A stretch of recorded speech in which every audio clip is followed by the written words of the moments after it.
You just said a couple of minutes ago that there's no time to waste when it comes to economic stimulus, but Democrats and Republicans have been in a stalemate for several months as they have been negotiating and trying to talk about what kind of stimulus to put together.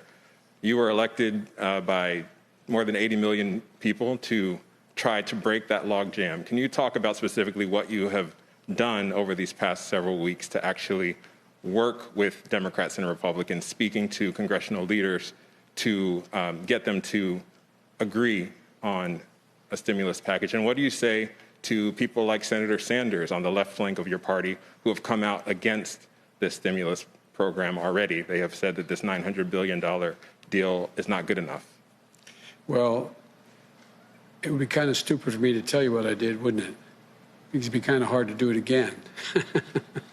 I told you all that I was confident we'd get a bipartisan agreement on this stuff. And I think we will, not just on this package, but I think beyond. And the last thing I'm going to do is tell you strategically how I go about this. I remember I used to get asked the same thing when I was putting together significant deals between Democrats and Republicans when I was a senator and vice president. It's just not a very smart thing. It's like me asking you, tell me how you get your sources and how'd you get those sources you got in order to get that story. It would be ridiculous for you to tell me or your colleagues how you did it. All I can say is I'm confident there are a sufficient number of Democrats and Republicans in the United States Senate, along with significant votes coming out of the House of Representatives, to put together a serious package that will keep us from going off the edge here, provide the kind of resources that are needed immediately. It's not going to satisfy everybody, but the option is, if you insist on everything, we're likely to get nothing on both sides. And so I think they're on their way to being able to come up with a package that meets the basic immediate needs that we have. But I've made it real clear, it's just a down payment. This is not the end of the deal. So I've been relatively good at negotiating over my career because I never, number one, reveal something somebody doesn't want me to in the deal, and number two, because I always keep my word.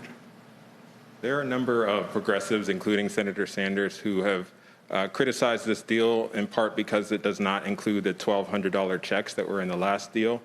What do you say about that? They say that the American people who are hurting, maybe not the small businesses, but just the everyday families, they don't have anything in this deal. They're not getting any of the stimulus that's in this $900 billion package. That's not what I understand, but I think it would be better if they had the $1,200.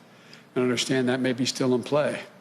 But I'm not going to comment on the specific details. The whole purpose of this is we've got to make sure people aren't thrown out of their apartments, lose their homes, are able to have unemployment insurance they can continue to feed their families on as we grow back the economy, be in a position where we provide for help to localities so they're not continuing to lay off school teachers and firefighters, et cetera, first responders, and to make sure we're in a position that we're able to generate the kind of growth that is a consequence of this by allowing, it costs a lot of money to keep schools and businesses open.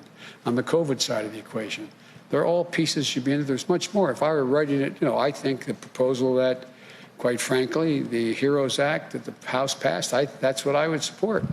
But, this is a democracy, and there are, you've got to find a sweet spot where you have enough people willing to move in a direction that gets us a long way down the road, but isn't the whole answer. Thank you. Thank you. Shepard Smith here. Thanks for watching CNBC on YouTube.